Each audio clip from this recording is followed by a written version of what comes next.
Apparently, there's a lot you don't know about Vince. I mean, the last two people that saw him in action kind of disappeared. What do you mean they kind of disappeared? What is it? What do you mean? Well, we found a piece here and a piece there. But don't you worry. Here, have a cup of coffee. You're safe now, and we're going to see that you stay that way. That's our job. If you help us, we can help you. If you testify against Vince about what you saw, we can put him away for the rest of his life. Are you crazy? You're telling me this guy is a mad criminal and you want me to testify? Do you know what's going to happen? He's going to track me down. He's going to kill me. Can I call you Dolores? You can call me anything you want as long as you keep me alive. We wouldn't put you at risk if we couldn't protect you. Right. It'll only take a couple of months to get a court date. Just a couple of months? Only a couple? Why not a year? But a couple of decades, 2 months, we hide you out, then you testify. No. It's just for a little while, then you can come back. Really? What are you going to do? You going to stick me in a bag and bury me? Forget it. If you testify, I'm going to put you in the last place on earth that Vince would ever look for you.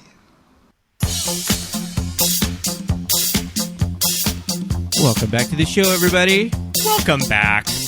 Hi there, listeners. It's good to be here. It is great to be here. We've got another doozy of an episode for you. My name's Pete. And I'm Scott. And these are the movies that made us gay. Yay!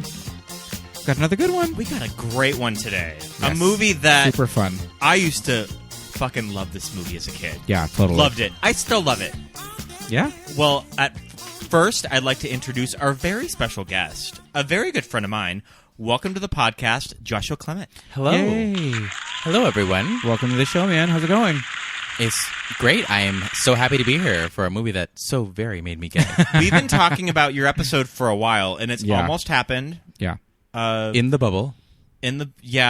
Percolating. We've had a couple of false starts with. We've had a couple of with false having starts. You on as he our got guest. sick once, but now you are here. Yeah. You're queer, and you're ready to talk about 1992's Sister Act with Yay. Whoopi Goldberg. Oh my Whoopi. goodness. Love Whoopi, it. legend. Yeah. A movie that we just got done watching it because I love to watch movies with our guests. Yes. That's always fun. And we got the opportunity to watch it with you. And a movie that I think holds up. It's still really, really funny. It really brings the laughs. Yeah, for Still sure. got it. For sure. It's loaded full of jokes. So, do we want to talk about when we first watched Sister Act? Do all of you remember? Sure. When you first saw it? Sure, Josh. I mean, I know I was a little kid. Yeah. This was my first introduction to Whoopi, although something tells me I may have seen Clara's Heart with Neil Patrick Harris before this. Okay. But my whole, ghost, color purple, I did that all after. Yeah. Same. I did it all after Sister Act. And we're close to the same age, too. So I was a young kid, loving this movie, go to VHS, and it made the rounds. So I'm pretty sure that I first watched Sister Act with my grandparents. Aww. And I just remember being so charmed by Whoopi. Because I know that it was one of those things that I knew who she was. Because I want to say that she was just a staple of television. She had been on Sesame Street, so I knew who she was. But this was like you, it was my first introduction to just a Whoopi vehicle. On a grand stage. Okay. Yeah, and I remember just thinking she was so hilarious. Yes. She's really funny in this. And I remember seeing Sister Act 2 Back in the Habit in the theater, too. Okay. I didn't see that one in the theater Yeah. either. Also waited. It was released during the holiday season, too. This was a summer movie. Released May of 1991. 1992. There's kind of a summer feel to this. We're outside in the graffiti. Yeah. Pete, when did you first see Sister Act? Do you remember? I'm pretty sure I saw it in the theater. I had a long storied history with Whoopi. I loved Jumping Jack Flash. You introduced me to Jumping Jack Flash. I did. I loved it. A great movie. It's super funny. Have you seen Jumping Jack Flash? Yes. She's very funny in it. I really feel kind of like Whoopi played these characters in the 80s in these comedies where, they would never sexualize Whoopi. You know, she was a comedian. She played quirky characters because she looked different, like she always had like the braids going on. Like she always would wear like fancy sneakers. Like she had like Reebok thing happening. Like she had a very specific look. And so when she did these roles in these movies, and especially in Jumpin' Jack Flash, she played this character that was just a little. They were very Whoopi characters. You know, she used a lot of her personality in these performances. They're roles tailored to her. They are, and she played in Jumpin' Jack Flash. She played like a bank teller. But like she was like working on a computer, but it's like 1986, so it's like she's doing weird international banking. But like everybody had these desks in these cubicles, and they were just like these very drab spaces. And Whoopi had like toys all over her desk, and she had like she had like just funny posters in her cubicle. And I was just like, I love that. That's just this irreverent, kooky person. I was always drawn to that, and so I liked it from that. I remember Comic Strip Live being a very small kid and seeing her and Robin Williams and Billy Crystal hosting Comic Strip Live on HBO, but just being really little, like 6 or 7, and just thinking she was so funny. And I love this movie immediately. I feel like there was a lot of the indie theater scene. Yes. She's just basically plucked from that scene. She was famously into discovered Hollywood. by Mike Nichols. Yeah.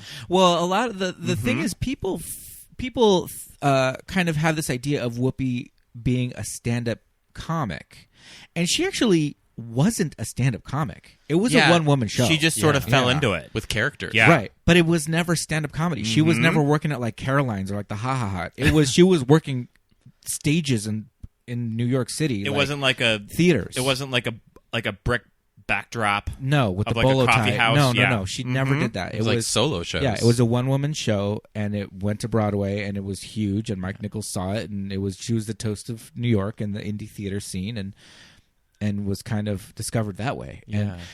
And what she did plays like stand-up comedy. I have it on vinyl. And it plays like stand up when you listen to it, but it is a story, and she's telling stories, and she has characters, much like John Leguizamo's like early stuff. But yeah, this movie, somebody mentioned it having it on VHS. This movie, I feel like they ran so many VHS copies of this. Well, it was at the time when VHS started to get affordable. Like you could probably buy this at the grocery store for like $25 maybe. That must have been it. And then, so that's why everyone had this movie. Yeah. Did it get played a lot on cable? Oh, I'm sure it did. Yeah. Because, I remember seeing it multiple times. We probably had it on VHS as well. So, we watched it in school. My religion teacher showed it. Yeah. Little Catholic school times? Yeah. He was a religion teacher, and he was also kind of like the head of like the choir. And over 2 or 3 days, we watched it in class. Was he going to teach you some lessons about what it's like to be in dirty Reno? What it's like to be running from the mob? Somebody asked him, like, why are we watching this? Like, what does this have to do with anything? And he said, inspiration. He was really trying to get the choir program off the ground, and at an all-boys high school, nobody wanted to join freaking choir. So it was all about that last half. Yeah, exactly. So, but he let us make like a band. So he was like, okay, well, does anybody play instruments? And it was the 90s, so we were all like, yes, we all play guitar and nothing else. Everyone just plays bass. Yeah. So we actually did some little, like, we did church music on our, like, electric guitars. Wow. It was fun. And that was partially inspired by, and then watching Sister Act in class. And then the Pope came in the town, and then he wanted to see you. Yeah. He's like, tell me about this boys' school that was built over a cemetery. I hear there's ghosts and a cool like electric guitar choir. Yeah, and that's how I got famous. So that was my history with Sister Act. So let's talk about this movie, man. Okay, so we're introduced in Reno, and I love that it's Reno. Like it's not Vegas. Vegas is a little too like that. Those are the big leagues. This is Reno, right? Yeah, I guess that's just to kind of show how like low rent she is. Not only is she a lounge singer. I mean, this is the famous city where you go to Vegas to get married, you go to Reno to get divorced. A quickie divorce. We're on a tiny little stage in the back of the casino. Yeah. So I remember being a kid and not getting this joke at all. So I used to see empty. That it's an empty casino and it's just kind of sad. There's all these old people playing slots in the audience, but I didn't get that as a kid. I just saw, they have like a show, and she's got a show. Like, Yeah. she's got a show. She's pretty successful. I mean, because even like their voices are pretty good. So you're just like, oh, well, they're like making it work. This totally checks out. Yeah. But then when you revisit it now, like it's a funny joke of how just no one's paying attention. Yeah, no one's paying attention to the show. She's trying to get that one guy to oh my be god, engaged. the way she's looking, just singing directly to this guy, making these like awesome Whoopi faces. mugging in this scene is so hilarious. I do happen to remember at the time, like entertainment news outlets just being like, and it's really Whoopi singing, you know, and just talking to Whoopi and like, oh, and you sang for this, and even Whoopi going, I mean, yeah, I sang, but like, really, come on, you know, Right. She's singing, she's doing it, but And in some ways, it's so fitting because yeah. you're the star of this Reno club. Yeah, You're a singer, Yeah. but you're not the best. yeah, There's reasons why she's at this casino in Reno, the Moonlight Lounge. Right. but it works though. The arrangements are fantastic. Yeah, They are. They're really Motown good. medleys, people. And it's interesting watching this now and like on like these huge TVs that we have now, and we're streaming it on Disney Plus. We don't have a coupon code for Disney Plus just quite not yet, yet. but we're streaming it on Disney Plus in HD This is the future. and seeing some things, noticing things now that you don't notice maybe on your smaller TV when you're a kid, or you just don't have the eye for that kind of a thing. But like the three of them, the Ronells, yeah, that's is that their name? The Ronells? little take off the Ronettes. They were not wearing matching dresses. No. They were just in the same color Yeah. family. Yeah. So they didn't even have like costumes. They were just like, bring something gold. The detail. Yeah, Yeah. And then we also noticed Whoopi's tattoo That's Yeah. on her chest. And So- it's Woodstock. and we were talking about Peanuts. of how when she went to the Oscars about like 3 years ago, and she wore a low cut dress. Oh, this was longer and than that. everyone forgot Whoopi has this gigantic tattoo right above her breast. Right. And I remember like watching the red carpet interviews and be like, huh, Well, in this Whoopi. movie, it's just Woodstock the size of a quarter. yeah. Like Whoopi, tattoos. Who knew? It had been that long since we saw Yep. some whoopee cleavage. Yeah. You know. No, this is true. Again, never sexualized. Never sexualized. This is the most sexy we But ever that's see with funny the Goldberg. because there's like outfits in this movie that I'm like, yeah, Whoopi's looking pretty hot in this like bodysuit with the corset.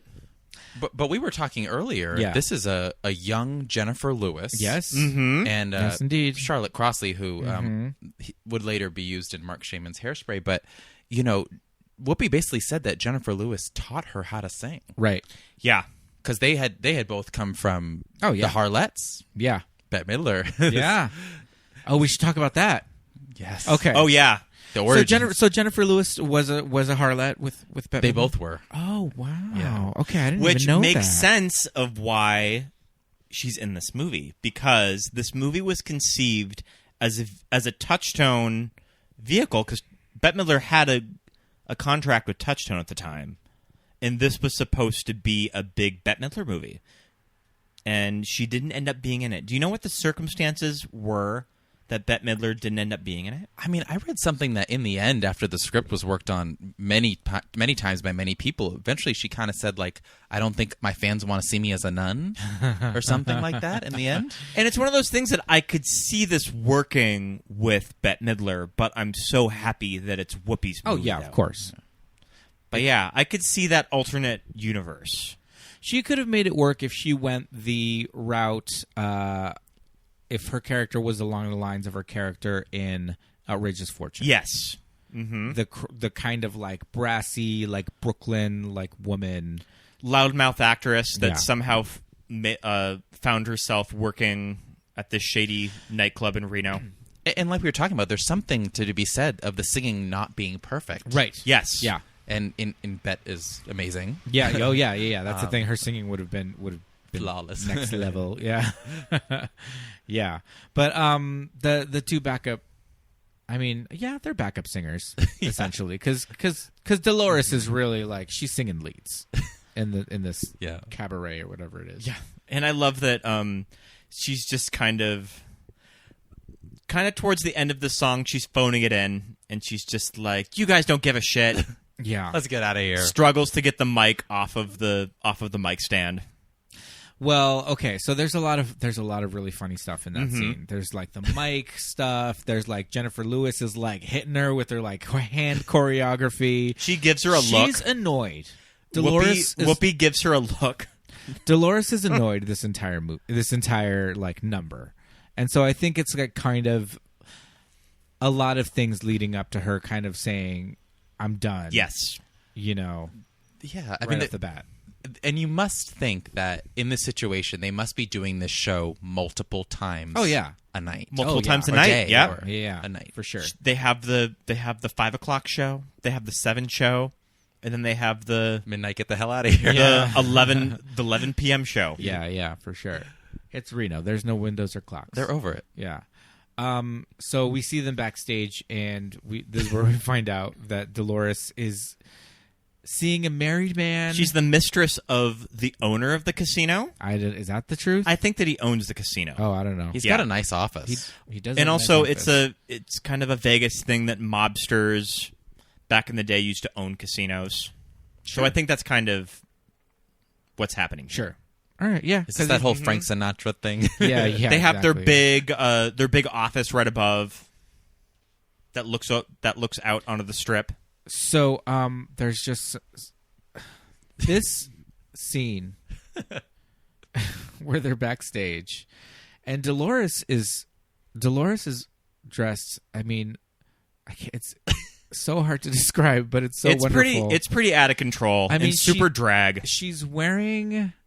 It is directly out of Stacey Lane Matthews' closet. It's the signature gold lame like coat. She's got the Christmas coat on, but she's wearing it over what can only be described as like a leather corset, or it's a leather corset that she's wearing over like a bodysuit, a purple.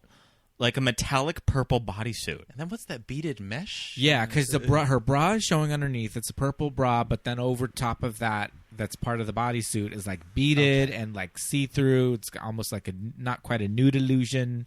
But then she's wearing a corset over that. And it's one of those things and a pink fanny pack. A young gay kid that you just look at this character and you're just like, she looks amazing. She looks great. Well, okay. Pretty much, she's running in heels. She's running in heels this entire time. But like going back to like the beginning, what I said, like Whoopi she has a very specific look. We know Whoopi to have, big braids. That's just her thing. She kept the no eyebrows for this movie. That's definitely a choice. They have appeared. Yeah. Occasionally. Yes, we've seen them every now and then when she does period stuff. But the first time we see Dolores, she's wearing like big, what I can only assume is a wig, but just big 60s girl group hair, Then when we see her backstage, it's not that hair anymore, but it's still big. And it's not quite Oda Mae. Right. It's not Oda Mae Brown. What was Oda Mae's last name? It's not quite her character from Ghost. Not that. It's just big curly hair, but just huge. It's very symmetrical. It's very symmetrical. It's like a triangle. It's like Selma Bouvier. Yes, from The Simpsons. And so that's kind of the look that she's got going on. It's very against what we normally see. How we normally see her. And this bodysuit gives her some curves. Yeah, you get to see some like Whoopi ass in this. See a lot of Whoopi in this. Although I do have questions. If we are backstage with the natural hair, did she did she pin anything down, or did she just put the wig on top of that? How does that get underneath the nun's habit? Right. She had the logistics. She had to tease that hair out. Is that natural look another wig? Right. Works either way. Because we only ever see her in that hair. Right. Other than when she's got the first wig. It's supposed to give us the look of natural. Yes. So, but then we get this awesome scene, which I was never sure as a kid. So, if it was supposed just to set joke. this clip up, Harvey Keitel, I feel, was supposed to leave his wife, and it never happened. Yeah. And they sort of break up. Like, she's kind of just not having it that he won't make the relationship official. Yeah. And she storms out of his office when she finds out that he didn't have the balls to break up with his wife. Yes, because he can't get a divorce because he'll go to hell. Yeah, that's what his priest told him. That's exactly right.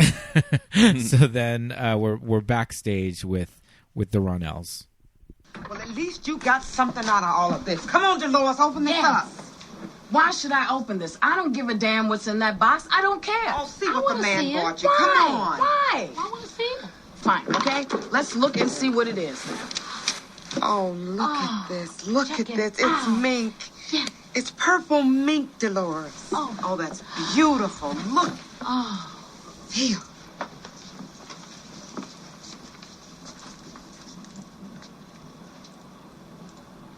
Well, obviously, Mr. LaRocca feels he can win me back by sending me this absolutely fabulous coat. Put it on, put it on. It's beautiful. But see, some girls will fall for that, but not me. I think I'm going to make him wait a little while before I just let him know that I... What?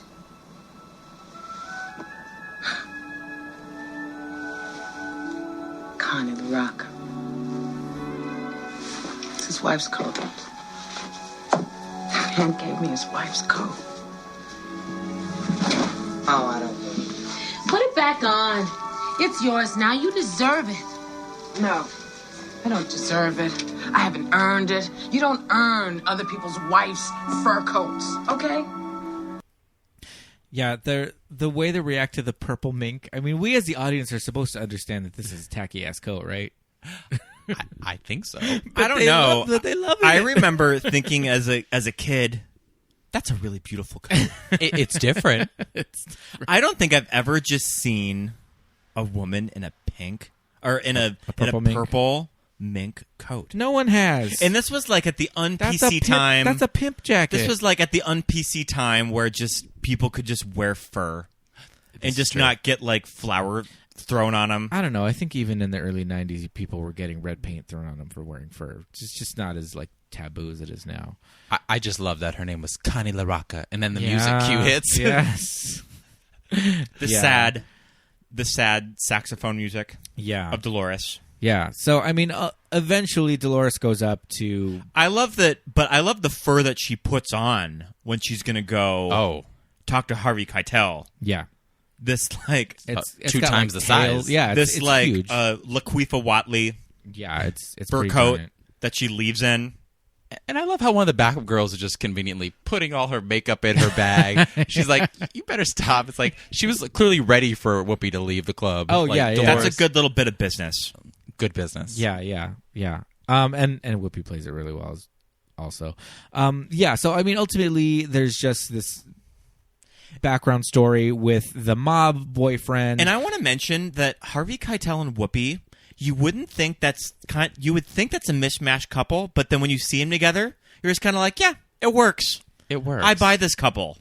We do. Yeah. Would you agree? Yeah, totally. And it's one of those things that I could see Harvey Keitel signing on with Bette Midler, and then he just stayed on. Right. With Whoopi. And it works. I buy it. Yeah. But, I mean, also, it's just like, you have to think about, it's interesting in Hollywood, like, when you have someone like Whoopi being your leading lady, and how are they going to cast against her? Because he's got to be a mobster. Yep. You've got to kind of fit, like, some kind of stereotypes. Do you know what I mean? Like, yeah. I think they had to tread some weird area there. And you're right about the aspect of her being non-sexualized before. Yeah. Because they definitely established that it is from the get-go, even in a PG movie here, by, he's shirtless and he's putting on his tank top and he kisses her. Yeah. And it's, clearly established, Yeah. I mean, because she's in like a nightgown, so like they just have sex like right before that scene, So very interesting for a Whoopi character. The other woman. Yeah. So I mean, we have to just set up how she becomes Sister Mary Clarence. Is that she witnesses a murder? Yeah, in the first 10 minutes of this movie. She walks in to go tell him off, and she sees his driver. Isn't it right? His driver, the one who gets shot, who was just talking to the cops, and they just shot him. Talking a little too long at the station. They shot him. Yeah. What did she say? They shot him. Yeah. I was like, I forgot the exact line. So she sees that, she runs out, she gets away from them, and she goes straight to the cops. And that's when they decide that they've got to hide her out until we can get a trial date for what's his name? Harvey Keitel's character. Oh, Vince? Vince, yeah. Is Vince it LaRocca? Yeah. That sounds about right. So that's eventually how she makes her way to the church, to the sisters. St. Catherine's. St. Catherine's. Oh, I was wondering what the church was called. Yes. Yeah, In San Francisco. St. Catherine's. And you were mentioning about the location of the church. Yes. Right? I was reading that apparently it's an actually very nice, affluent area of San Francisco. Right. That they dirtied up, and now as an adult we see that they've just put up graffiti, thrown trash and dirt around, and made it look dumpy. But it actually is a nice area. That's interesting, because San Francisco has its fair share of shitty neighborhoods. They probably just really liked the church, right? Probably, the exterior. Yeah, because it is a really cool, like, it's got like these spires. It's just this very It's like super Catholic Gothic. looking. It's just a very Gothic revival style church. I mean, watching this as an adult now, I have so many questions. Like, how many churches still have nuns like this? And like, and it's even in interesting. the early 90s, would you have seen a convent with all of the nuns in full habit? They're typically not like just part of a church. They're usually their own little thing, But yeah, there's a must be some out there, right? There's a convent for Carmelite nuns right down the road in Alhambra, or San Marino. Just chilling. They do their thing. They're still around. But yeah, they're in the service of this church. The Mother Superior is played by Maggie Smith. Dame Maggie Smith. Dame Maggie Smith. Looking every bit as Maggie Smith as she ever has. It was a little confusing as a kid because we were we were talking about this, going right into Hook. Yes. Where she's then aged up about 30 years. Oh, yes. And you don't know that as a kid that they gave her old lady makeup. So you just assume that she's an old woman. An old woman, like 80 years old. So now here we are in Downton movie era, and she's been old forever. She's been old to us for our whole lives. For lives. the past 30 years, she's been And 80. it's one of those things that when she made Jean Brodie in like the 60s, she looked like an old woman then. And she was like 38 probably when she made that movie. I mean, it's that thing. It's that Angela Lansbury thing where it's just we have this idea of what they look like as mature women. So we go back and you go and you look at the prime of Miss Jean Brodie where she's in her probably later 30s. And I mean, at the time, people, in the 60s were just like, well, that's what Maggie Smith looks like. But, a woman in her late 30s in the 60s looks like a woman in her late 40s, early 50s today. Right, because we're looking back going, is it just the hair and the makeup, or is it more? Well, also, the thing about this movie is that they're in the full Carmelite habit, and nuns don't wear makeup, so they're made to look like they're not wearing any makeup at all. I doubt that they're not wearing makeup. They've got to be wearing something. Right. But probably just some primer and foundation. But... yeah, so it's like she looks at, and all you see is her face. Her hair is completely covered. Everything is covered, so you just kind of see this like 58-year-old woman is what we found out. And playing this severe character, so that's what we get. And dressed as a nun, you just have this idea of nuns are old ladies. So I was trying to think of a backstory for Maggie Smith's character, and this is what I came up with. Bear with me. So I think that she was like Maria from The Sound of Music when she was like in her 20s. Uh-huh. And then she just like got broken down.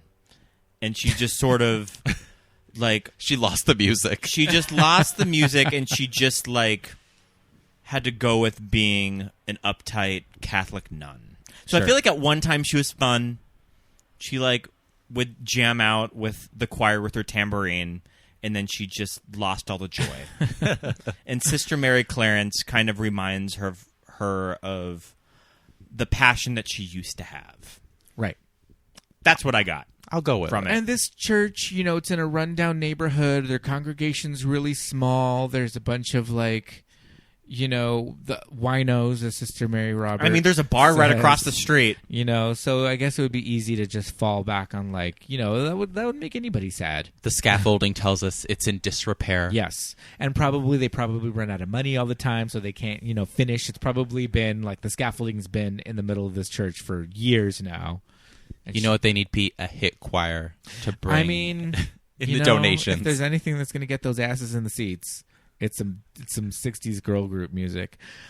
Immediately when Dolores is brought to meet Mother Superior, they both don't like each other right off the bat. Nope. Mother Superior is just like, well, they're both are just like, no, this isn't going to work. The first impression, nope. Yeah.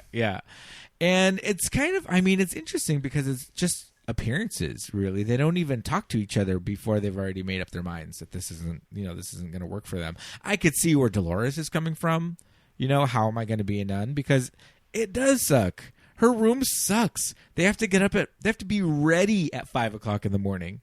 They have to go to sleep at 9 p.m. Totally not her Reno hours. No. Completely off. That's not anybody's hours. There's no TV. I always found it kind of interesting that she didn't reference what we see in the beginning of young Dolores in those first few minutes. Does she ever really reference her own past in Catholic school? She did when she talked about the uniform, and that was it. That's when she was changing. Yep. As long as I don't want to wear the uniform, that Catholic school uniform. But that's really it, not her own dealing with nuns. Right. Yeah. It was in a previous version of the script that they had to write out. Yeah, the script went through a lot of rewrites. Carrie Fisher did a rewrite on this script. And I'm sure that Paul Rudnick had his hand somewhere in the script. It strikes me as Paul Rudnick lines who did like Addams Family Values. Yeah, that's true. And wrote his Premiere Magazine column. Sure. Yeah. But immediately when she first gets to the convent and she's talking to Mother Superior, she's talking to the police officer that brings her there. We should mention that she's still in the same outfit, too. She hasn't changed. She went from Reno to San Francisco. Yep. I mean, on the red eye. Because, yeah, she's still wearing the Stacey Lane Matthews Golden May coat.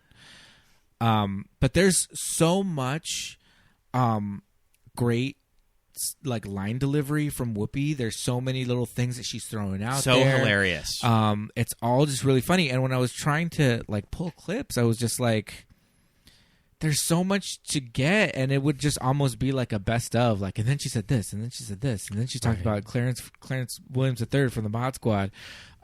Sister Mary Clarence is so funny. That name is so fun. I don't know why Sister Mary Clarence is so funny. It just works. It just works, and it works for Whoopi, and just and yeah, you do think of Clarence Williams III from Link from the Mod Squad, I know what you're saying about the line delivery too, because it doesn't feel. It's not even that it feels improvised. Yeah, it just feels natural. Yes, naturally funny. Yeah, like how someone in that situation, would react. And it feels very Whoopi too. Yeah, for sure. Mm-hmm. I'd like to offer a great big hi there and hello to Sister Mary Clarence. Hi. And as part of the welcome, I thought that maybe our new sister could offer today's blessing. That is very thoughtful of you, Mary Patrick, but I really... Oh, yeah, I could do that. Sure. Right.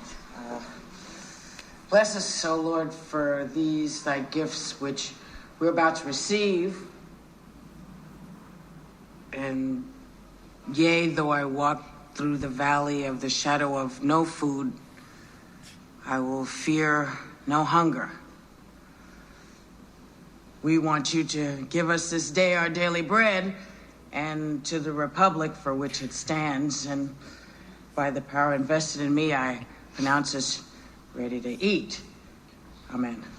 Amen. Comedy gold. Kathy Najimy, so just cute. Movies that made us gay all-star. Kathy Najimy. Every time you just look in her face in this movie, you're just like, oh. She's so just happy. She's happy to be there. She's so excited for Sister Mary Clarence to be there. She's just happy to welcome somebody new into the convent. She is committed to Sister Mary Patrick. It's so genuine. Even at the table when they first start eating, it's you just know who she is immediately from the get-go. For sure. And in the choir scenes, which we discovered in this movie, or in this viewing, we don't get to for another half an hour. Oh yeah, it's fully halfway through the movie until the real plot of this movie kicks in. We see the choir in church kind of early on, but Sister Mary Clarence does not get assigned to it for a long time. But yeah, Kathy Najimy as Mary Patrick is just a joy. She's so funny and just like she's really committed to this character and giving it. Should we talk about some of the other nuns in the convent? Mary Patrick. Is it Mary Patrick? So, Mary Patrick is the novice. She's Mary Robert. Mary Patrick is Kathy Najimy. Mary Robert is played by Wendy Makkena. Mm-hmm. Yes, she's like the more reserved one. And Mary Robert is the all-star breakout, like singing nun. Mm-hmm. She's the one that like belts She it can out. wail. Yeah, she can wail. She's got like the Christina Aguilera like runs at then in the big performances in this movie, and that's the one that you're watching as a kid, just going, "Yes, that could be me if I was in this choir, if I was a nun." And I feel like Sister Mary Robert has some very tender moments with Whoopi. Like Yes, she does. When she comes into her bedroom and she knows that like she has trouble waking up, so she gives her the flower alarm clock, which I think is a very sweet scene. Yeah, and it's cute because it's this super 70s little plastic toy alarm clock for kids that she just has. And it's one of those things that as a kid, when you're around priests and nuns and people in that kind of like, I don't know, job field, whatever, you just kind of always think like nuns have just always been nuns, like priests were always like, that's just what they do. Like you said, you're married to the big guy. You're his old lady. Like it's this very like specific, especially with nuns too. Like with priests, because you don't really interact with them that much. But with nuns, it's like if they're teaching you or whatever. And here's Mary Robert coming in talking about her brother and not being able to wake up for school as a kid, and you're like, yeah, she's just like a person, like every like nun was like a little girl at one point, like waking up to go to school in the morning. And it's like, so she gave her this like this cute little super 70s alarm clock, and she set it for 5 a.m. so that Mary Clarence could get up because she's not used to waking up. She was fully in their full nun uniform in bed. I just fell asleep 20 minutes ago. Go away. Yeah. Go away. There are no pajamas. Yeah. No. What's the church Mary Clarence says she's from? The Ladies of the Night? What is that? Ladies of the Moonlight. Ladies of the Moonlight. Because it's the Moonlight Lounge. The church she's from. I love She came that. from the church of Jenifer Lewis. Yeah. Ladies of the Moonlight. And she ministered to all the, what did she say? All the pimps and the hookers. Before Maggie Smith needs to intervene. And we had Buckwheat Bertha. One hooker named Buckwheat Bertha. I want to hear more about Buckwheat Bertha. She never finished her story. No. Well, she was telling the story to one of the other sisters, Mary Lazarus. Played by the icon. Oh, my goodness. Mary Wickes. Mary Wickes. You might remember Mary Wickes. From a million things. She was always the nosy... A nosy best friend, a nosy secretary. I remember her from, she was the receptionist from White Christmas. A nosy receptionist. A nosy hotel My receptionist. favorite character of White Christmas, a movie that I make Pete watch every single year, and I love her scenes in that movie. I still don't get what that movie's about. Do you say it's very white? It's the white people stuff right there. That's what that movie is. I've always thought that you could trade out Mary Wickes with Thelma Ritter. In any of All About Eve, Yes. Rear Window. Yes. It's pretty much the same character.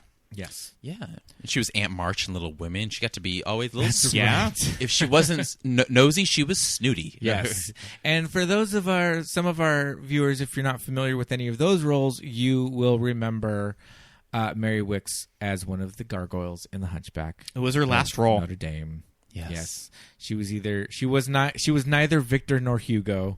I forget the name. Oh, right. It was like Marge or something. The female gargoyle. Yeah, she was the lady gargoyle, but she had that voice. And her delivery is amazing. Did you know that she did a failed sitcom with Bette Davis? No. Yeah, so Bette Davis had a sitcom in the 50s, I want to say.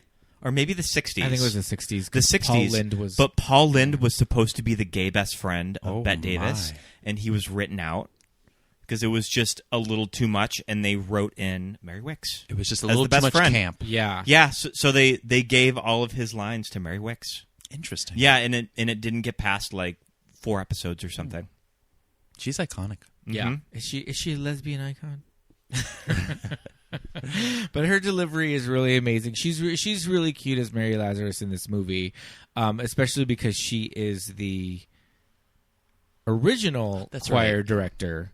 And when Mary Clarence comes in, she just feels, you could tell she feels a little betrayed. That this is a mutiny. Yeah, I know what this is. You got pushed out, and now you get to sing in the choir. Yeah, I mean, she still gets to sing in the choir. But her story is that she's about discipline. She's about she's a little bit more of your archetypical nun. She's about discipline and work. Did you have a clip of her talking about her original convent? Yes, I do. Oh, I must say our habits do cut you at the neck just a bit. Here. It's enough jabber. Vanity. A progressive convent? Sounds awful. I liked my convent in Vancouver, out in the woods. Wasn't all modern like some of these newfangled convents. We didn't have electricity. Cold water, bare feet, those were nuns. Sounds wonderful. It was hell on earth. I loved it. This place is a Hilton. Yeah. Mary Wickes. She's awesome. Mm-hmm. Look her up. So yeah, Mary Clarence is not fitting in to life at the nunnery. No.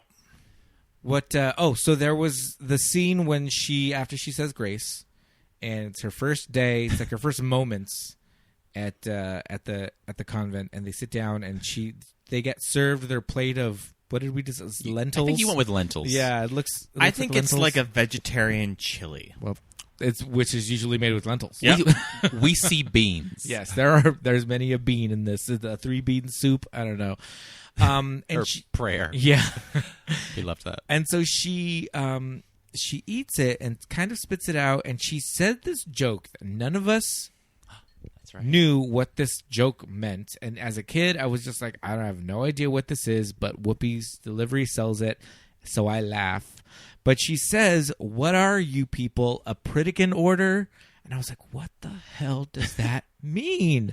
So I Googled Sister Act quotes, and I went to IMDb, the quotes section, and all these different quote pages, and I found it, saw what it was, and I Googled that. I was like, okay, I need the spelling.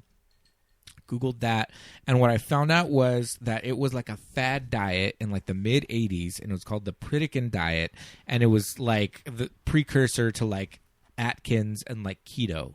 So the joke is, it's as if she would have said what is this, a keto, a keto order, because the food was gross or whatever. But even at the time in the 90s, I had zero clue what that meant. I'm assuming maybe the older crowd. It's a boomer joke. This probably happened in one of the script revisions. Oh yeah. Somebody something very timely, but also not timely. Apparently. Yeah. But so that joke did not age well. But everything else is pretty solid. If we have to research our jokes, exactly. Yeah, I do that on the Golden Girls all the time. Sophia will say something that I'm just like, I didn't get that, and then I'll have to Google it and okay, I see. I get it now. Making references to Rodney Allen Rippey and Pia Zadora, and you're just like, I have no idea who these people are. It was the 80s. Lots of weird, timely references. So she's assimilating to life. Well, not assimilating, acclimating to life in the convent, making friends. It's the cute little montage of her doing chores to rescue me. Oh, yes. Yes, we got to clean up that neighborhood. Wash the nun's station wagon. Yes. She's painting a wrought iron fence with a whiteout, a bottle. The tiny, a nail polish. It's going to take her a while to get through that graffiti. I don't know. They did not give her the right tools. But there's two montages. There's the Rescue Me, and then there's a second one or is that the same one? I don't think it is. The CNC and CNC Music Factory. Two different ones. You're getting ahead of. This is after the choir is broke and they can go out to the Is it really? And they can go out to the people. Sure. Okay. Yeah, because I don't even remember why the CNC Music Factory montage comes in, but you're right. There's the first one, which is just to show that the life at the convent is work. We did get the craft room you loved, where someone looked like they were spitting. There's a loom back there. Somebody's working on a loom. It did look like they were spinning yarn. Somebody's powdering a dress in the back. They're spinning yarn from like raw wool with like a giant spinning wheel with like a spindle. And is it the rapping granny? It might be the rapping granny from The Wedding Singer. It's the woman from The Wedding Singer, but is that the rapping? She actually does rap, right? I'm not thinking they're two different characters. Okay, so the rapping granny from The Wedding Singer is there, and it looks to me like this woman, not even the character of whatever nun she is. It looks like this woman is literally patterning like a dress. She's like pinning the fabric on like a... And she's just like, no, don't worry about me. I can make myself a dress. And she was just like, okay. She's working it. She's got like chalk and she's making a dress pattern back there. I mean, she grew up in the Great Depression.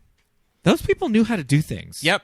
Meanwhile, everyone else is just focused on beads. Yeah, I know. They're making like bracelets for what? To sell? Do they have like a nun flea market? That'd be cute. Or is it just to pass the time? We don't know. Yeah, just craft day. The gardening's cute.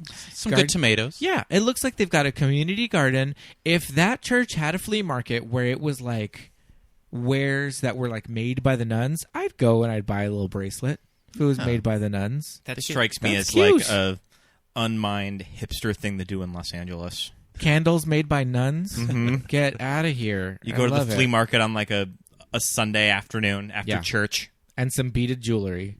Maybe like a wall hanging. Some macrame. Yeah, these nuns would have their artwork and their vegetables, and you're good to go. Nuns know how to do that shit, man. Or ladies from that era. We should get on this. We'll find ourselves a convent and be like, have you gals ever thought about flea markets? Selling your wares. It could work. There's a market for it.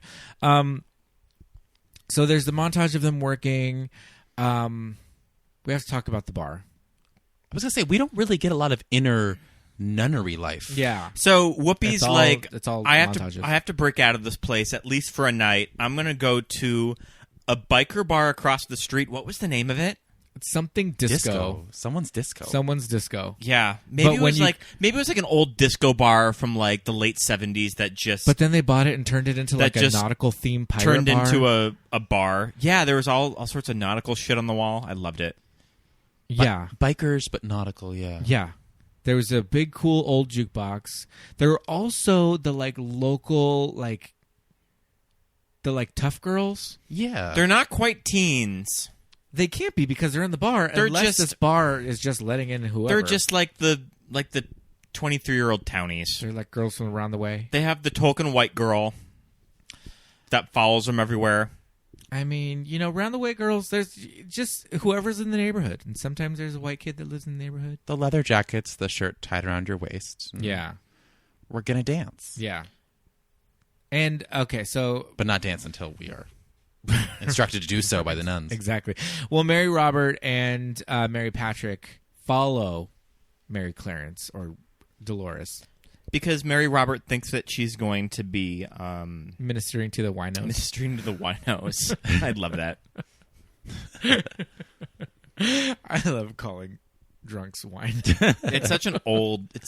Such an old-timey term. You never hear that anymore. No. There's some funny nun stuff going on. She gets one of the bikers by the ear. I mean, it's nuns walking into a bar. Calls him young man. Yeah. This turns into a nun bar. I'm out of here. But Mary Patrick has to play her song. Yes. She play. What is it? Mashed potato? Like, what even is It's that something song? that would be on, like, the Corny Collins show from Hairspray. Yeah, that they would be doing, like, the mashed potato, too. Yeah. Gimme something tonight. Gravy. Yeah. Gravy. It's the gravy to the mashed potato. There you go. And yeah, she goes and grabs those roundaway girls from the back to dance. One of them is played by the girl who was Shireen from House Party. I'll find out her name. Yeah, I love House Party. It's with Kid and Play. I hadn't seen House Party until like 2 months ago. Get out of town. Have you ever seen House Party? No. Oh my God. I'm going to have to catch up on that It's one. pretty funny. Kid and Play, House Yeah. Party. So funny. It's got Martin Lawrence. It's got Tisha Campbell. It's got Kid and Play. I mean, it's gold. It's comedy gold. And yeah, one of the round the way girls is from House Party. This is step one in letting the community know that the nuns are cool, and Yes. we're gonna bring everyone together. Yes, and you're not going to walk all over these nuns anymore. They're not going to be ignored. We're gonna pack this joint. What did she say? Yeah, what? We got to get some asses in these seats. So is that why she gets sentenced to work in the choir, because they get caught? They get caught, and it was one of those things that Maggie Smith was like, "Well, you're getting the fuck out of here." Yeah. And Like then an she's like, ultimatum, "No, yeah. give me a second chance. You guys believe in forgiveness." Yeah. And I feel like she just puts her in the choir to give her something to do. Yeah, totally. To occupy her time. That's totally it. Yep. Yeah. And at least she's using some of her background skills. Yeah, exactly. She's using her skill set, and it works. I mean, we'd have no movie otherwise. But like, meanwhile, this is like minute 40 of the movie. We're like halfway through. We need a movie. Yeah. But that said, I mean, but still the pacing. It's like I'm not bored watching it. Well, because we get a true crime story at the Yeah. beginning. Yes, indeed. There's something for everybody. There's a little bit of romance. This is like There's this is a action. classic 4-quadrant movie. It really is. But okay, so that's the other thing, though. I mean, it is a classic 4-quadrant movie. There is something for everybody, but not every single 10-year-old boy was watching this on repeat in their bedroom. Oh no! As it was a special kind of 10-year-old Hence boy. why we're doing it on this show. Yeah, I don't know what it was that creeped in. Maybe it was the gay male director. Definitely. I was telling Scott before that Emil Ardolino, I believe. He would right after this direct Gypsy for TV with Bette Midler. Yep. So he got to Bette got to be kept in the fold. So he had somewhat Emil. of a working relationship with Bette at this time. And he sadly, Gypsy was the last thing he did the next year. okay. He died of AIDS. He died. Oh, wow. But gay male director fronted. So Sure. Mark Shaman doing arrangements. Maybe there's something just in the water here. And I think so. But I will say, when I was leaving work today, I mentioned to a straight coworker of mine, I'm going home to watch Sister Act, and he immediately was like, "Oh, Dolores Van Cartier." So he just immediately knew of that reference. Is that your real name? So, yeah, I mean, so it did bridge. It did bridge gaps. It's in the culture. It's in the culture. It brought people together. People know Dolores Van Cartier. I have to say, Scott and I are both proponents of dead media formats, and we have our share of VHS tapes, and we have laser discs, and we've got vinyl records and all of that. And I often look for VHS and for laser discs when we go to thrift stores, secondhand stores, things like that. And anytime there's a wall of VHS movies, and they're all a quarter, or for $4 or whatever, there's always at least 3 copies of Sister Act. Which reminds me, our copy of this on VHS is kind of warped. It's a little crunchy. We need a new one. It's a little crunchy. There's a banger music video at the beginning of it. There's something about this movie I think you always have to have because, I mean, I have it on DVD, and I'm not sure how much I've watched the DVD more than I watched the old VHS. Yeah. It's just I had to have it, had to be there. Oh, yeah. You've got to have it in some format, so you can just, you can watch it whenever you want. I mean, it's comforting. We know it's going to happen. It goes down real easy, too. Easy. That's what I was saying is we're at minute 40 of the movie, and the plot is finally just getting going. But you, the audience member, don't care because there's been stuff. Yeah, it's like stuff is still happening in the movie. Mean, the main joke of the movie is Whoopi as a nun. Yes. And so we're getting a lot of that. Anyway, you get your fish out of water story with Whoopi. Yeah, being a nun. But the big thing, and the thing that kids grab onto, I think, is the choir stuff. Yeah. And I said, Mary Robert coming out of her shell and becoming this ingenue diva, screaming her runs over everybody. That stuff is what sticks with us. When did we find out that it was not actually what's her name, Mary Makkena? Oh, I want to say it was Wendy Makkena. Within the past 5 years. Yeah, I think I found that out. That Mary Robert is lip syncing. Whenever you start IMDb digging and stuff. Yeah. And it's one of those things that now this role would be stunt cast with a young Selena Gomez ingenue. Well, that's what they did in the sequel.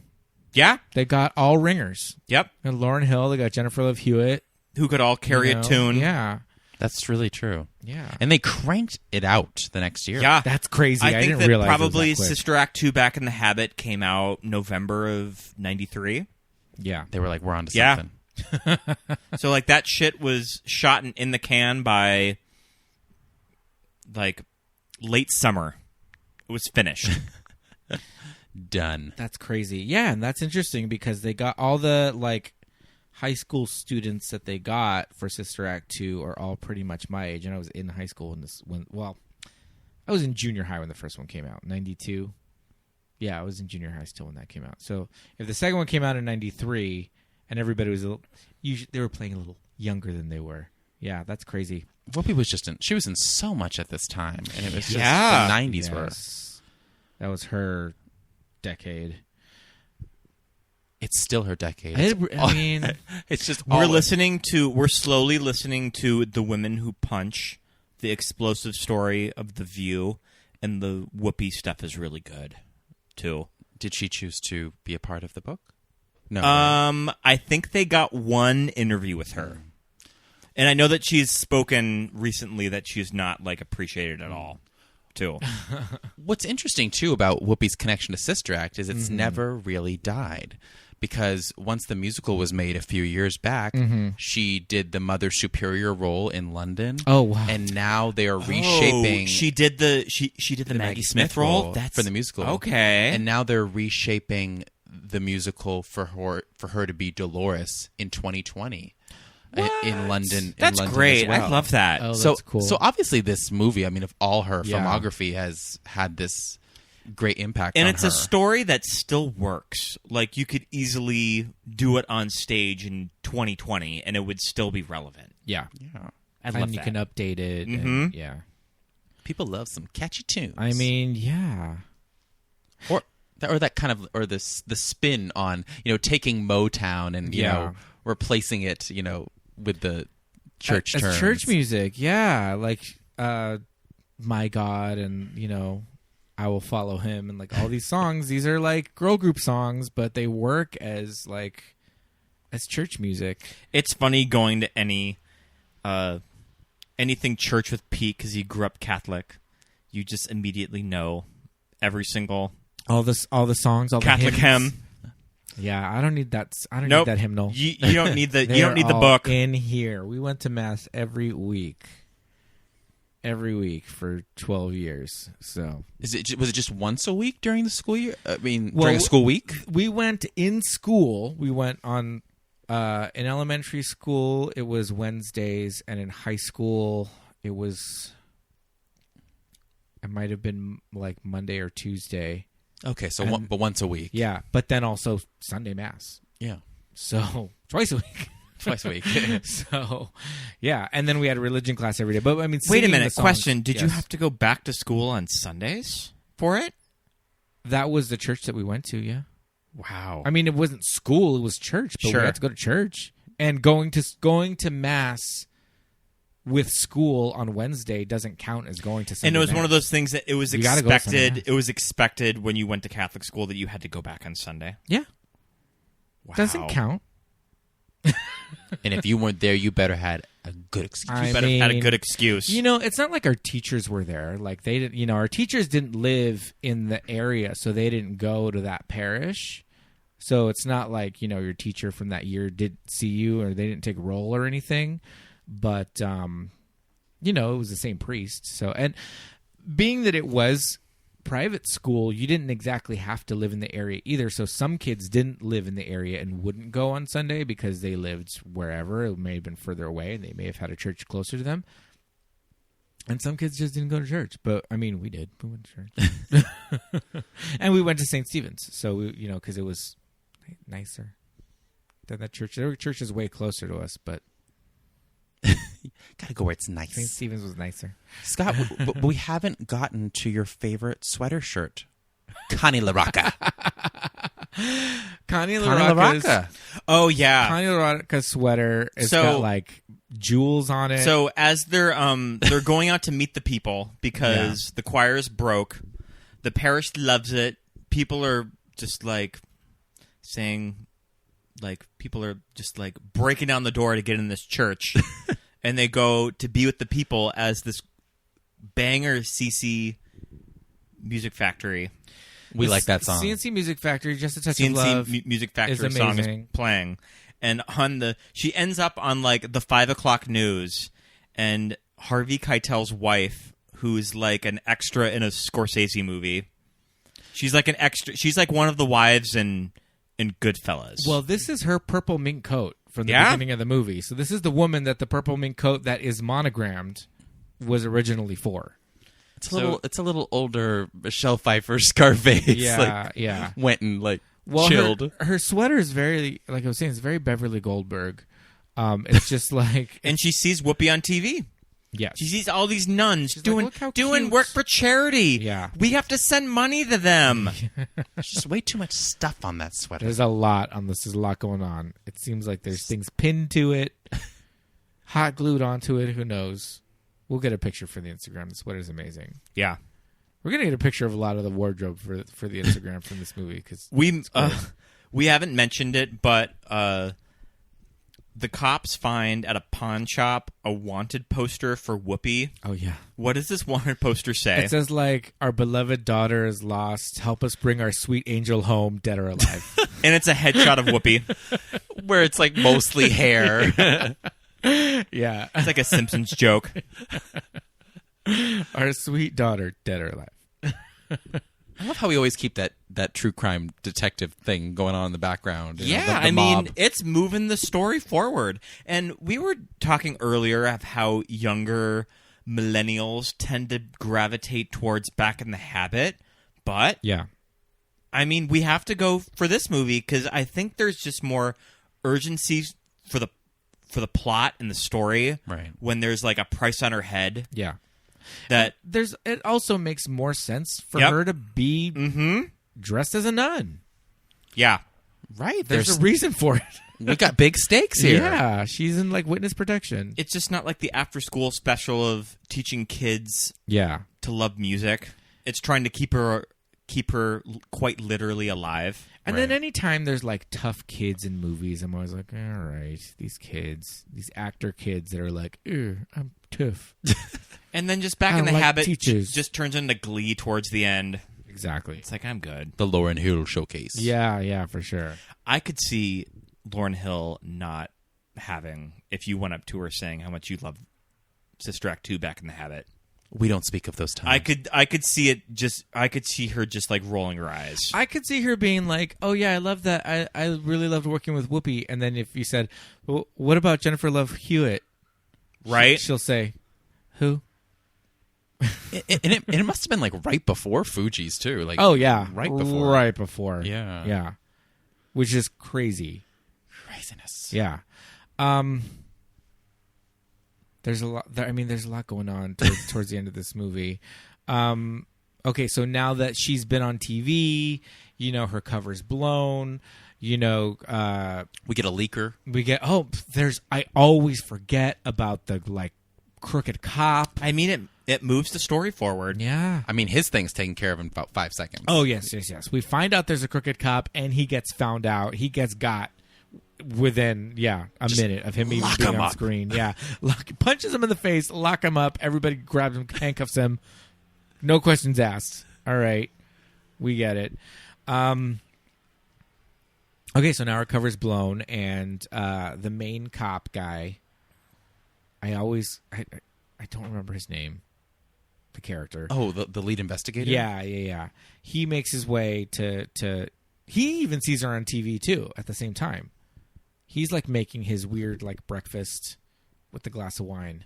I got confused. I was like, is it wine? Is it olive oil? Is he making an omelet? What is happening right now? It felt like it was the morning. I think it felt like the morning. He was also he saw her on the live news at the same time and was like, all right, fuck this. Like, her cover's blown now. Now she was gotten, or what do they call it? She got made. So he had to go find her. Detective Souther. Yes. But they say it weird. They say like Souther. Yeah. Souther. Okay, so Detective Souther now has to go collect her, essentially, because she got made. So. But there's a problem. There is a problem. They are going to be performing a show for the Pope. The Pope. Boom, boom. And I love it just like the Pope. It's like, because why not? The Pope comes why not to the the U.S. Why every not the now Pope? and then. This movie takes place during this weird time when the Pope was coming to the U.S. And the news traveled fast. This wasn't just national. This was international. It was on like fanfare.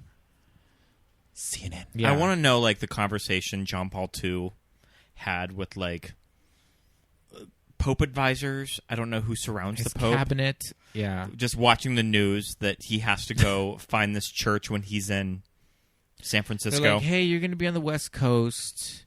You know, this is like making, this was on like some morning show. Didn't go viral. That was not a thing yet. But like people are talking. I mean, I guess it could have found its way to CNN. I don't know. Found its way to like Good Morning America. Yeah. I want to go see her. Yeah. That woman shielding herself with a baby. Yeah. Putting the baby up in front of her face. Nothing suspicious there. Yeah. So they've got an audience with the Pope. John Paul II is going to be rolling through SF, and he's going to stop at Sister Catherine. What St. Stephen's? No, that's my school. Oh, I forgot the name of this church. Oh, Mary Catherine's? St. Catherine's, something like that. He's going to stop there. They all blur together to me. Yeah. Oh, and, but then Detective Southern comes, and she's got to use the little nun's room. Which is a little dingy. I was expecting using the little nun's room. I'm using the little nun's room. I was expecting the bathroom to be a little cuter. Yeah. Well, it seemed like this was maybe the church's public bathroom. That's true. Because it also had an entrance to the street, outside. Like. So this is probably just like a public bathroom in the church, not like their private one. I always remember the convent and my elementary school at St. Stephen's. There was a couple of things where there was like one time when the nuns like gave us a tour of the convent, and they're like, and this is where we live, and it was a house. It was just a house that was like down the street from the school, and we're like, it just looks like a house, and they're like, yeah, we live here. What do you want it to look like? And we're kids, and they showed us the living room and the kitchen and all that, and it kind of had like a firehouse vibe. And they showed us upstairs there was a bathroom, and it had stalls. It had like 3 stalls.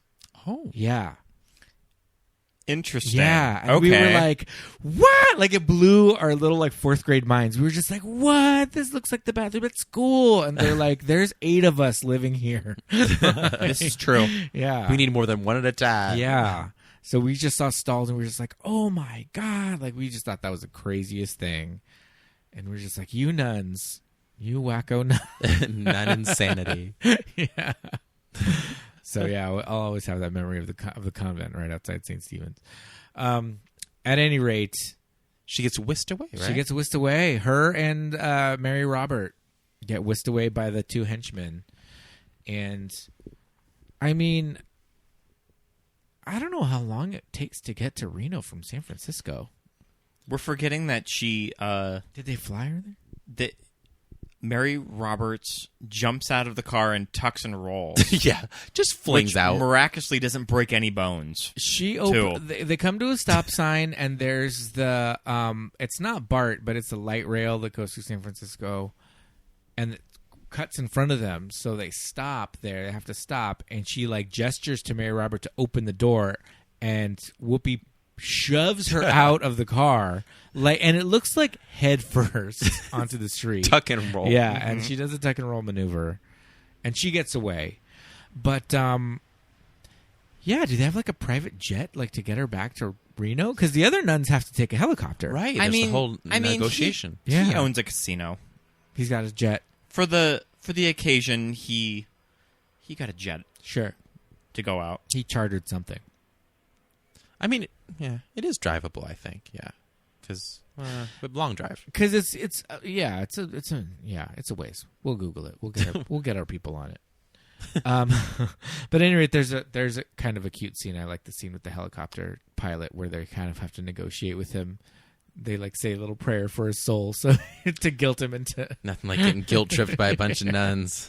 Yeah, and that's when it must be a big ass helicopter too. It was one of those big, like it was like a long, so that because it fit quite a few of those nuns in there, but you kind of see Mother Superior kind of turning around her like stance with.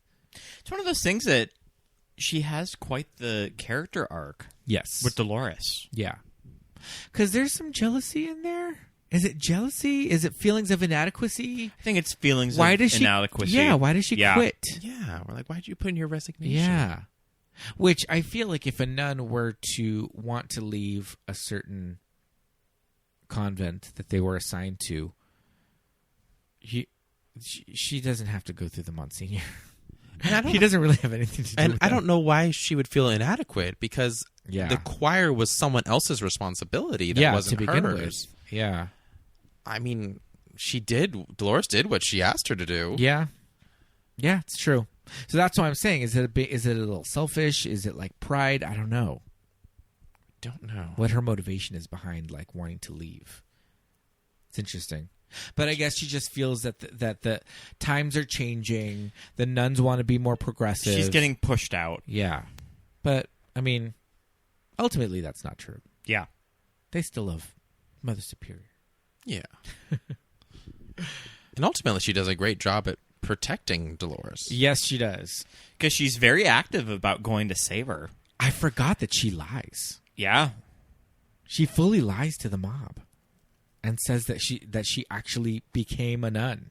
Right. In the month. That's right. that she's been in hiding. And it's one of those things that when they go to Reno to go rescue her, like, what's their game plan? What do they think they're going to do?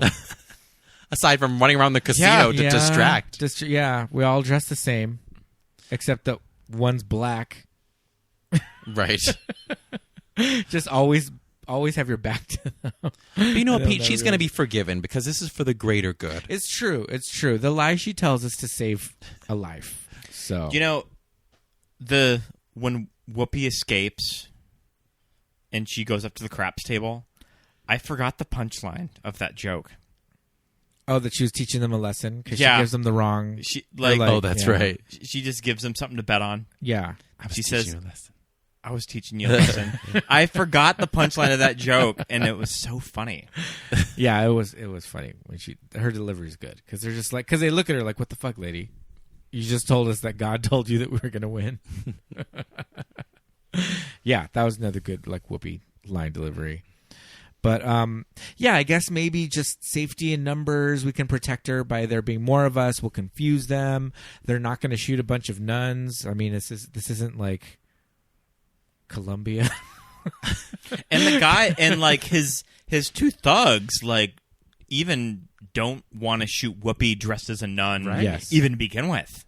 Yeah. They don't even feel comfortable with that. No, correct. They want her to strip down. They just she cannot look like that. No, yeah. I love that moment when she's sitting there that she almost has a very Zen Buddha vibe. That she's changed. Yeah. She's found the ways of the Lord. Yes. And she's just like, well, I mean, she's enlightened. That's her game, though. That's her game to get them to buy that she actually is a nun.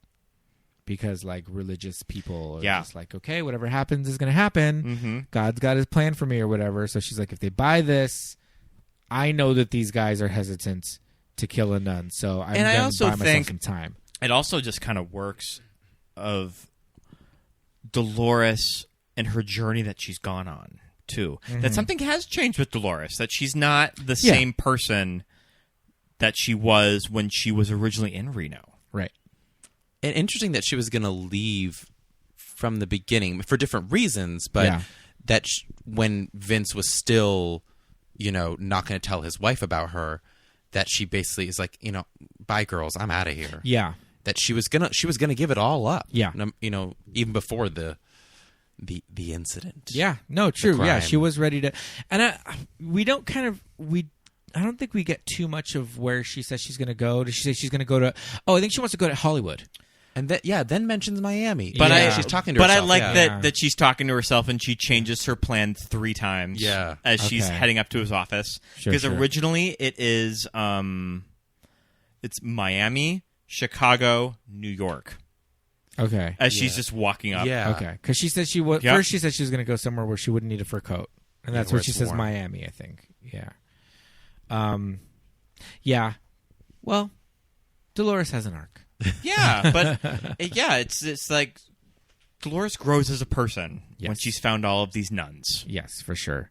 But I mean, Souther.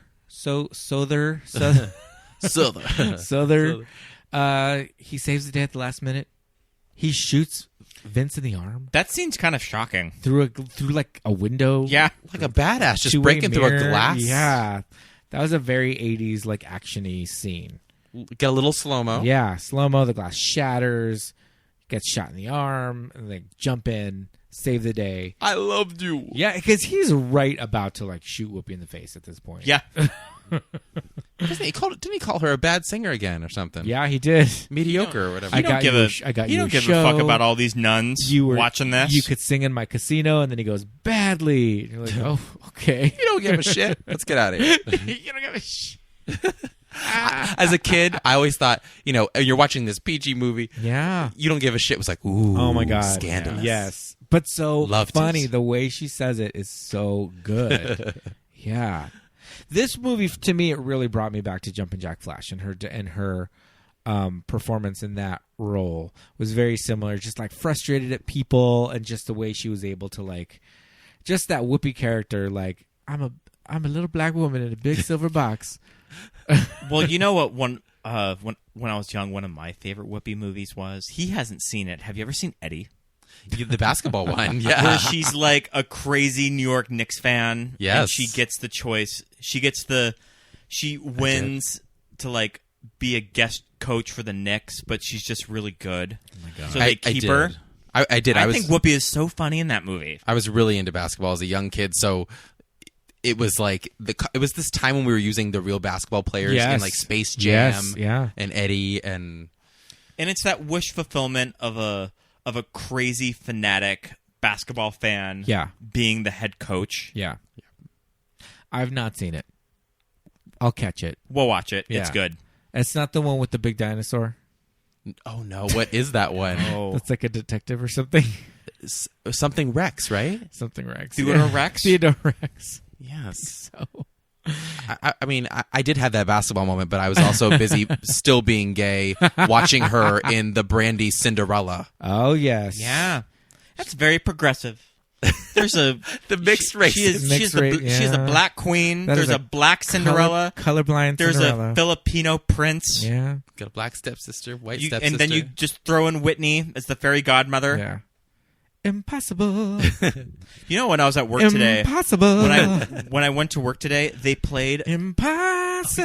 They played all of Whitney's best of album from beginning to end. It started with the national anthem, and I was like, I was stocking liquor, and I was just like, are you just putting on Whitney's national anthem right now? And then we proceeded to listen to all of the Best of Whitney album at work. I'm your fairy godmother, honey. Bye-bye.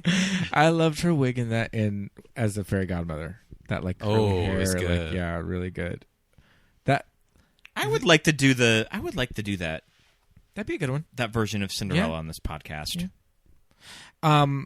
The Whitney national anthem. Oh my God, it's pretty extra. Do you remember when in the best way? Do you remember when they sold it as like a CD single, like at Target? Well, hence why it's on the Best of album. Yeah, it was a single that you could fully just buy. I mean, it was that good that people were like, "I'm going to listen to the national anthem, to the Star Spangled Banner, on purpose." And this when they started pre-recording it too. Yeah, that it wasn't done live. Yeah, but hers is so phenomenal. Oh yeah, get out of here. All sweating in that like Sweat it big out, baby. like sports jacket with like it was like white with like a flag on the back. Oh man, that So was great.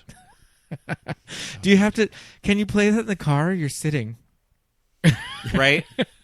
I did stop. I did feel the urge to put my hand on my heart. You didn't have a hat on, did you? No, I did not. You had to take that off. Oh man! All right. Well, I think we made it through the whole movie. We did, and then it ends with the big concert Oh yeah, the concert for the Pope. for John Paul II. Gives them all standing out. Standing ovation. They get a standing ovation from John Paul II. Well, this wasn't like frail Pope of like the early 2000s. I love. He was still pretty spry. I love when she's talking to Mary Lazarus and she's like, "Oh, you've been doing this a long time." He said, 3 popes now. I always think that that's funny, just to like measure time by how many popes Right. have gone through. Or she says 4 popes. Did she say 4? Did she say 4 popes?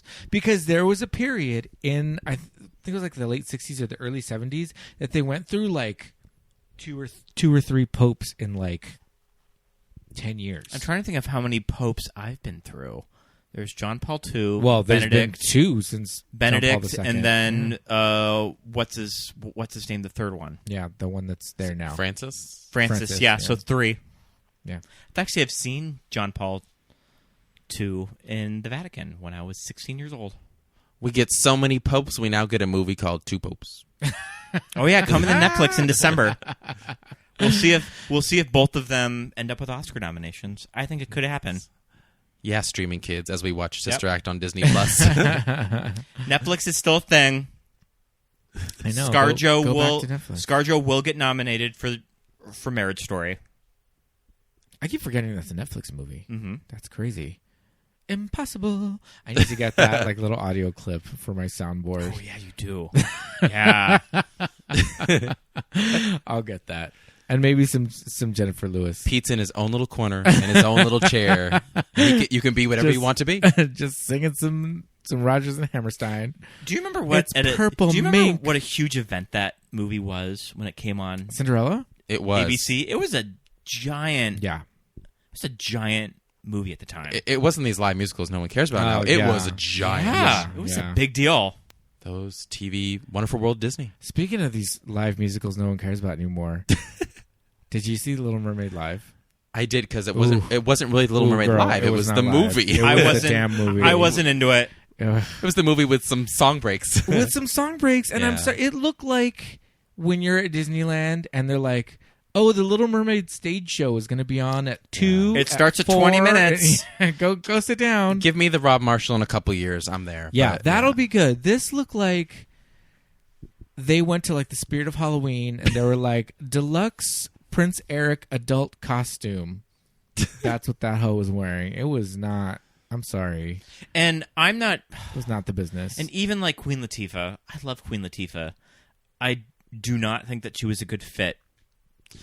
I think she for did, that role. I think She had some did fun with well. it. She had I some fun with it, but I think she was fine. But the thing was, the rest of it was so boring that's why everybody was I like, don't know. "She was amazing." Right. She was good, but it was the high point of a Mostly watching the movie with mediocre the show. song cuts. Yeah. Whack. But yeah, the movie will be cool. Quack is whack. Yeah, Crack is I can't wait for the movie. Yes. Yeah. Although I That'll be do fun. feel like Haley Berry. needs to change her name. 'cause Haley Bailey. I Haley can't Bailey? remember it. Halle and Bailey. And I just think of Halle Bailey. I just think of Halle Berry. See? It'll be your tongue twister. Yeah. Haley Berry or Halle Bailey. It's one of those things that when I want to remember her name, I just pause and I'm just like, Whatever her name what was is. it again? But that girl is Yeah. beautiful though. Yeah, She looks gorgeous. like a drawing. Like she looks like she looks like a little anime Mermaid? character came to life. she does. Yeah, her face is What do they crazy. call that? What the begins with a K? Kawaii. A kawaii Yeah, she's very kawaii. cartoon. Yep. Yeah. Yes, indeed. Well, all right. Well, we got to wrap this up because Sister Act was awesome. Do we recommend people to watch Sister Act 2? It's on Disney Plus. Put Watch it. Put a little bow on it. Yes. Yeah, might Lots as well of watch fun. Sister Act 2. And it's also one of those movies that whenever you see when it's on cable, like can't cancel your plans for the night. You're watching. You're watching I'm just Sister gonna Act. finish this. I had somewhere to be, but I'm just gonna finish it up. Do we have any final thoughts on Sister Act and how it contributed to our It surely made me gay. I mean, if you're not gay by the first Motown medley, then... I mean, Whoopi is an icon. She's great. Yes. It's Whoopi. Yes, indeed. She's a treasure. Agreed. Well, this was a lot of fun. It's a lot of fun to be here. Yeah, good. I'm glad you had a good time. And it's one of those things that when you're a kid and you see Whoopi headlining this major motion picture, you don't think of when you're a little kid, there's a black woman that's like the main character of a movie, right? And how unusual that is. Right. I just remember when watching this movie, just completely accepting it and just not even thinking of any of that, too. Yeah. And I mean, Whoopi was one of a kind. No one had existed quite like her before, too. Yeah. I mean, she was already successful, but this she made had her almost won Best Actress, which would have been a huge deal if she would have actually won for The Color Purple. Yep. Yeah. But yeah, she's so good in Color Purple too. Mm-hmm. So good. Yeah. Well, kids, if you haven't seen Sister Act, there's no excuse because it's on Disney Plus, and I know all you idiots have completely forgotten about Netflix and Hulu the past 2 weeks. And I'm focusing all of your time and energy into rewatching Bonkers and Boy Meets World. Bonk. Some of the deep cuts in Disney Plus, I'm telling you. Chef's Kiss. I would have liked to have seen the 90s Mickey Mouse Club on there, but I get it why it's not there. It's the licensing. It's the licensing with the music. Yeah, for sure. For sure. Because they were just straight up doing Kids Incorporated style covers on that show. It's very true. But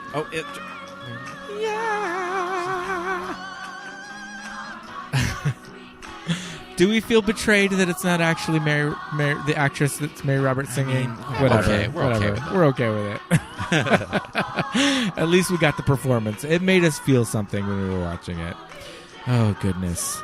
Well, this was a lot of fun. Thank you for coming on our show. Thank you so much. You will be back on.